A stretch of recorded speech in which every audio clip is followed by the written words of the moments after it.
Well, Hong Kong is a strange town. Yeah. We got another hyphenated word for today. Yeah. Keyword for today is pre-primary. Pre-primary. Yeah, pre-primary education. Yeah. Post-secondary education, right? Yeah. People normally say post-secondary education now. Yeah. We used to call it tertiary education. Yeah, but now it's post-secondary. Yeah, post-secondary. And now we have primary education and then pre-primary education. Yes. I always think that pre-primary education is just kindergarten, right?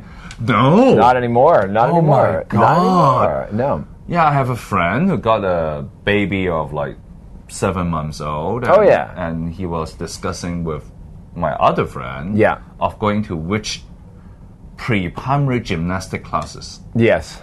Yeah. For 7 months to 9 months old. Yeah. And then you have preschool, nursery, playgroups, whatever. I mean, yeah. The terms around education are gymnastics for babies? Yeah, I know. This town is crazy when it comes to that stuff. It's crazy. I mean, contrasted with the Finns, who start with their kids when they're 7 years old and get much better, I wouldn't say much better, but they supposedly get better education results. Less stressful. Definitely less stressful. Yeah. They don't stress their kids out as much, and their results are excellent. So it's a bit of a funny thing, you know. Right. But there's questions around how we fund education in Hong Kong. And I think this is a really interesting one, especially for guys like me that are free market people, and we say, part of the idea is that if people, put in the investment, if they're going to get the benefit, they should be the one to pay for it, not try to get other people to pay so they can get all the benefits, which is what happens with, when government funds things, very few people get the benefits, but everybody pays. So the funny thing is, though, with kids, right, kids are not in a position to pay yet. We want every child to grow up, have a decent education.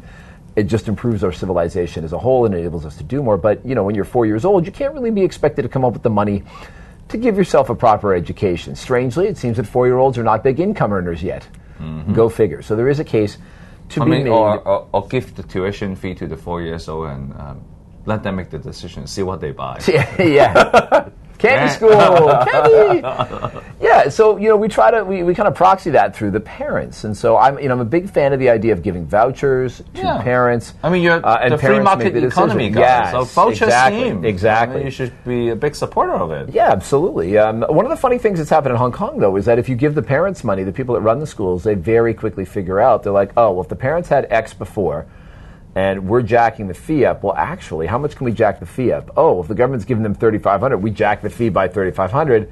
The government's intention was for there to be less of a fiscal burden on the families, but in fact what happens is people just jack up the fees to capture what the government's giving and still take as much from the families. So you're no longer for the voucher scheme? I'm actually okay with vouchers because what I like about vouchers is that it provides an element of choice to parents, which rewards good schools and punishes bad ones. The bad ones, and especially when you have a declining student population, the bad ones should just go out of business. Yeah, but how do you deal with the fact that how do you? Yeah, I mean, this is because the only answer to that then is then the government has to come and say, okay, well, you can only use your vouchers at schools that we've predetermined, what their cost structure is, and to make sure that the voucher covers the cost structure, and they're not just using it to grab more money from people. But that puts the government back into the business of effectively running the school. It becomes very complicated.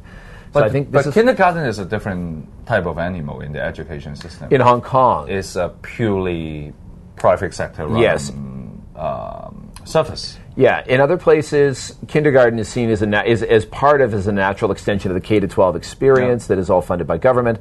I went to kindergarten in the same school where I went to grades 1 through 8. Yeah, that was just kind of how they did it back then. Whereas in Hong Kong, kindergarten is kind of a private thing. It's not mandatory, but there is a growing recognition that it makes a big difference for your overall education if you get a little bit of a. You know what? I think the problem is they give out the voucher. Yeah. Or how they calculate the voucher. Yeah. It's a big problem. Mm-hmm. They calculated it based on the half-day program. Yes. That's why the kindergarten has space or has the margin to jack it up. Right. If they calculate the voucher based on the full-day program, then actually everything should be all-inclusive in that voucher, right?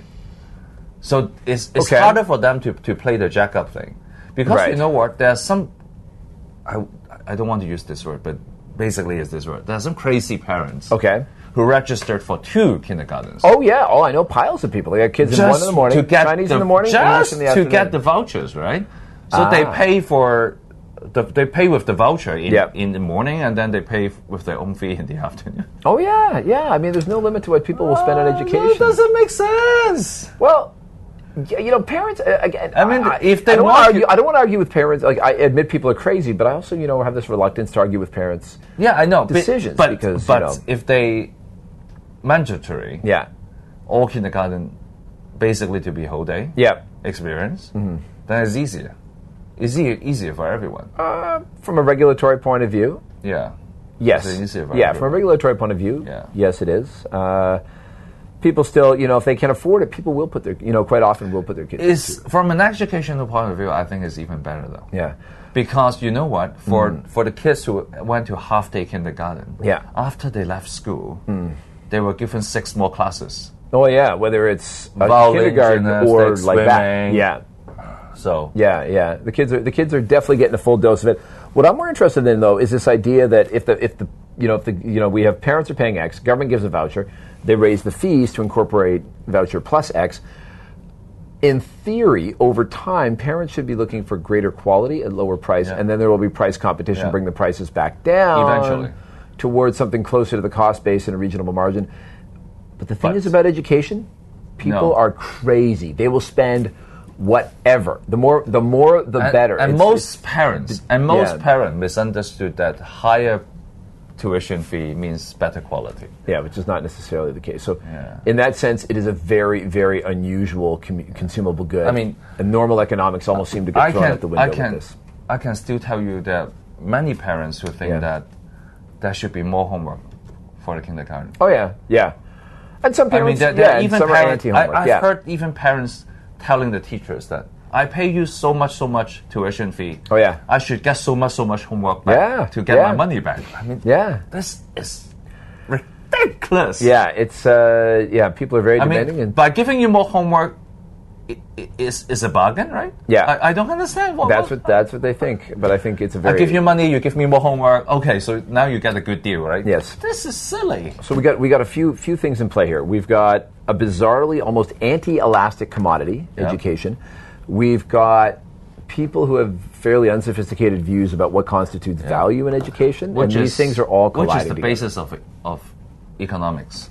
Yeah. Economics deal with sane consumers, right? Well, the theory of the... yes, but rational man, though, has kind of gone out the window. People know now that there is no rational man. We all act crazy. And we act rational sometimes. So a lot of the economic principle doesn't apply. No, at least not in pre-primary education. No, that's fair. But that's a little bit of a challenge to my friends, the free market economists. If we do have this problem of voucher plus X, how do we solve that? You know, when it seems like normal price and considerations don't. It's not work. a normal week anyway. No. I mean, Monday is a working day, but not a school day. Tuesday is September the 1st, and then by Wednesday, the kids are looking forward to Thursday, which is a public holiday, and today is Friday, and then tomorrow is weekend. So next week, back to normal. Back to normal. I'll see you in the mobile truck. Catch you then. Cheers. Cheers.